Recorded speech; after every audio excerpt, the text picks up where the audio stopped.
Nagaan Waaqayyoo isiniif haa ta'u, akkam jirtu nagaa keessanii naguma. Ani Waaqayyoof galanni haa ta'u, baay'ee nagaa kooti. Baay'ee nagaan qaba. Waaqayyoo eegi geggeesse kanaan nagayeera. Isinis immoo kanuma jedhee nabdadha. Maqaan Waaqayyoo bara baraan haa ulfaatu. Waan tokko tokko irratti immoo san barsiisaa jiru waa'ee aarii. Aangarisa jedhu irratti yaada tokko barreessaan jira. Amma kutaa arfaffaarra geenyeerra. Kutaa arfaffaadha inni kun jechuudha. Barreeffamaan kutaa sadii gadhiisee amma kutaa arfaffaadha. Akkamittiin aarii akka to'annu, akkamittiin aarii akka hiiknu, walumaa gala emotional management yoo jenne gaariidha.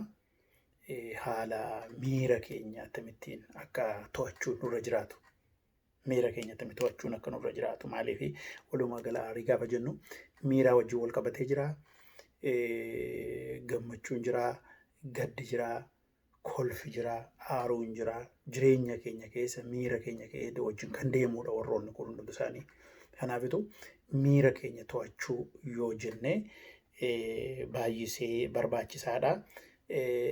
Hubannaan immoo awareness baay'ee barbaachisaadha kana keessatti. Waaqayyo nu haa gargaaru, Waaqayyo hubannaa nuuf haa laatu. Hubannaan baay'ee barbaachisaadha. Maaliif ammaa yeroo kolfinu waan nu kofalchiisutu yookiin waan happenii ta'e nu kofalchiisu jira yookiin immoo nama kun nu kofalchiisutu jira. Keessa keenya hormooniin kolfa akka kolfinu wanta gadhiifamutu jira jechuudha.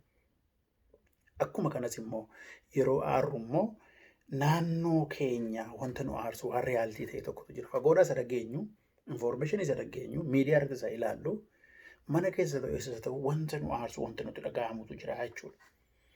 Kanaaf hundumti keenya yerootti kolfinu qabna.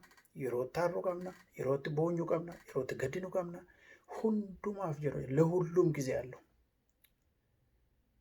Macaafa Lallabaa boqonnaa 3 irraa hundumaaf yeroon jira.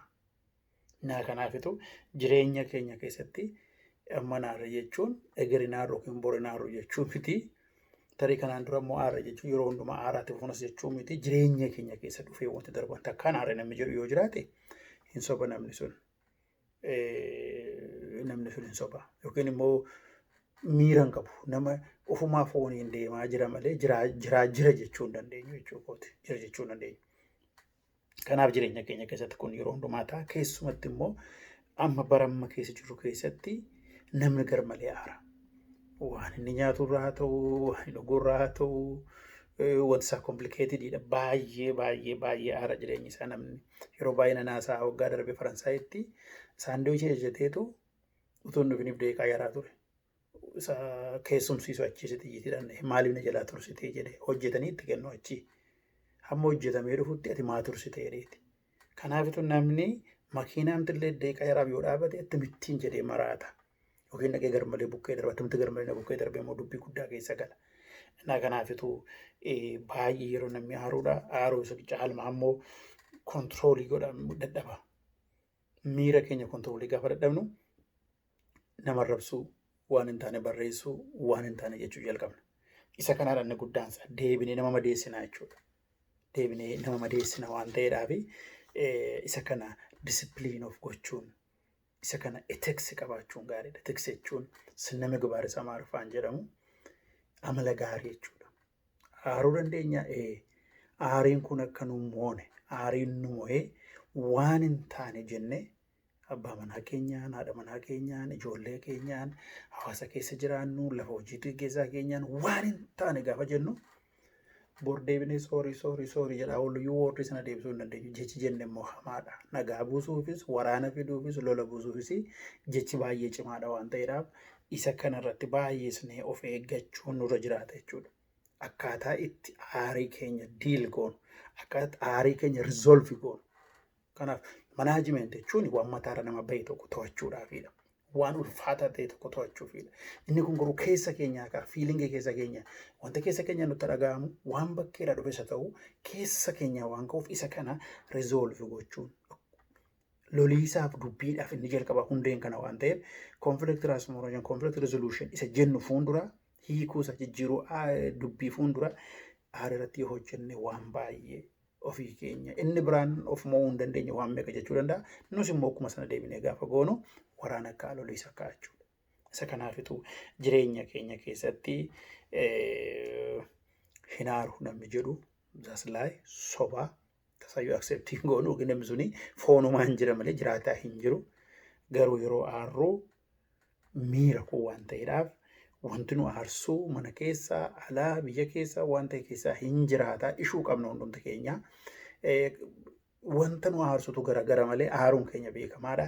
Yeroo aarru kana garuu waan hin taane akka hin barreessine waan hin taane akka hin jenne of eeggachuun nurra jiraata.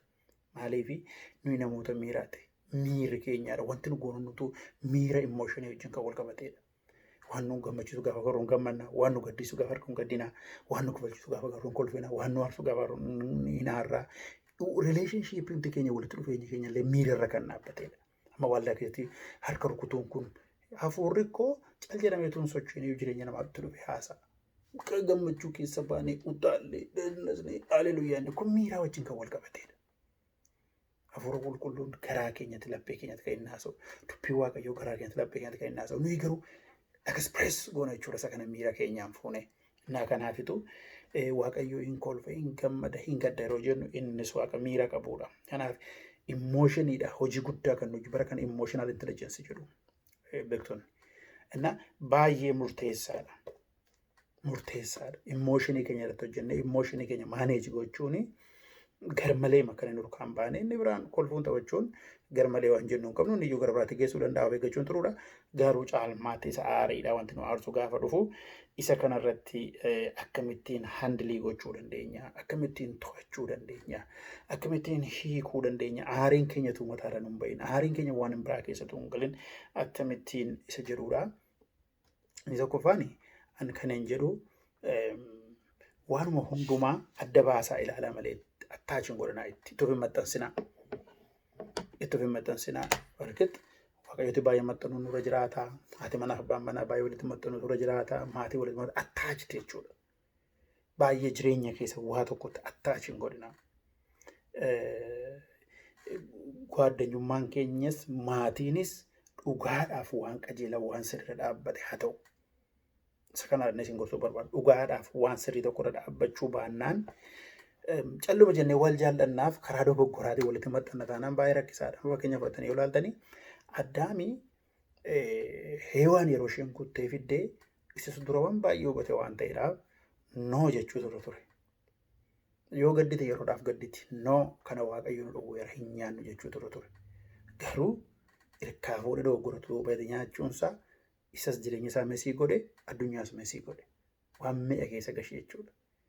Qullaa dur qullatti hin dhagaamne wal kabajanii wal jaallatanii innis qullaa isaa jibbee ishees hin jibbee waaqayyoon si kana godhe jedhee isheetiin alaatti kana godhe jedhee tuutiin alaachuu baatte kun hin jirudha. Ijoolleen isaa deebi'anii tunturin obboleessa ajjeese.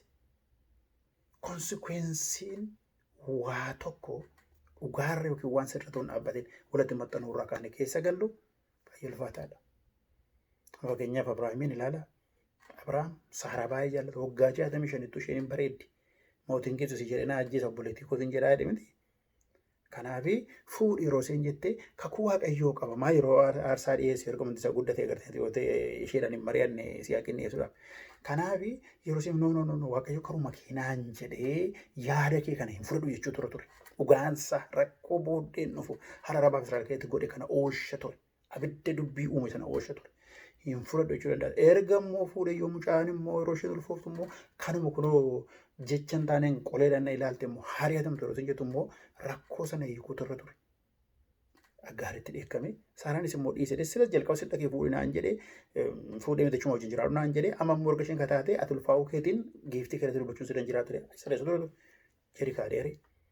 Erga mucaan dhalatees mucaa koo wajjin taphatu harii yeroo jettu bishaan nyaata fuudhetti kennee egaa waaqayyo sitti kenneera dhee barkatu waaqayyo wajjin ta'e garuu nan jiru maa inni sirreessuu ture noo jedhee waan kana rizoolvi gochuu ture. Tusan nagaadhaan wajjin guddatanii qiimiin dhalootaan darbee dhufee har'a keessatti rakkoon kun hundumtuun ta'u ture.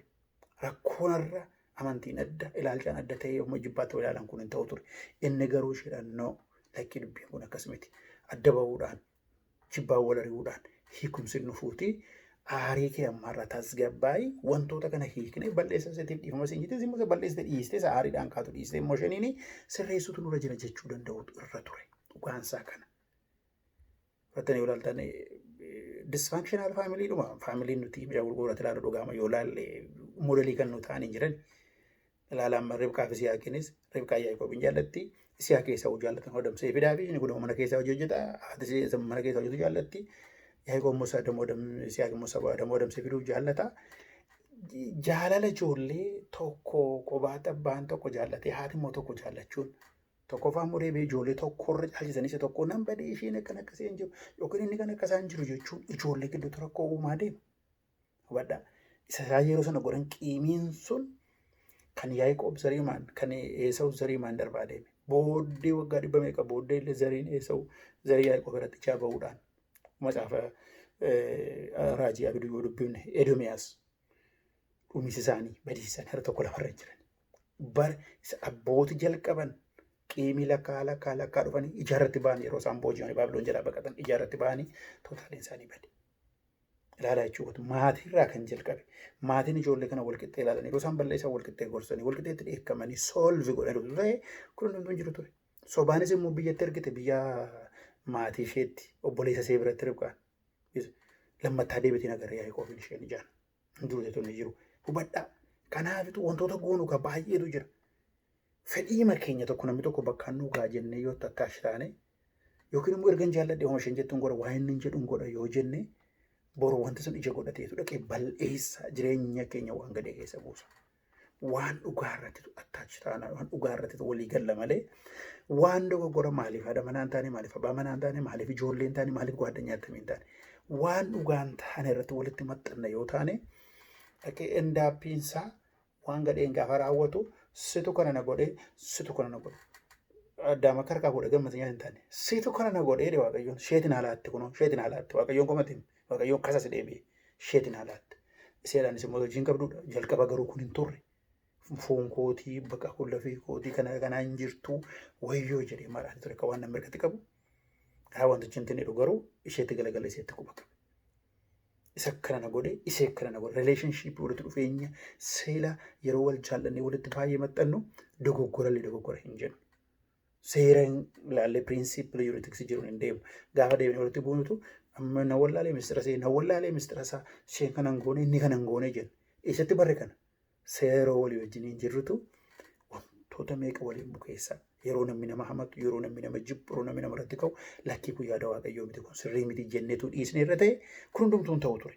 Kanaafitu baay'ee of eeggachuun gaariidha.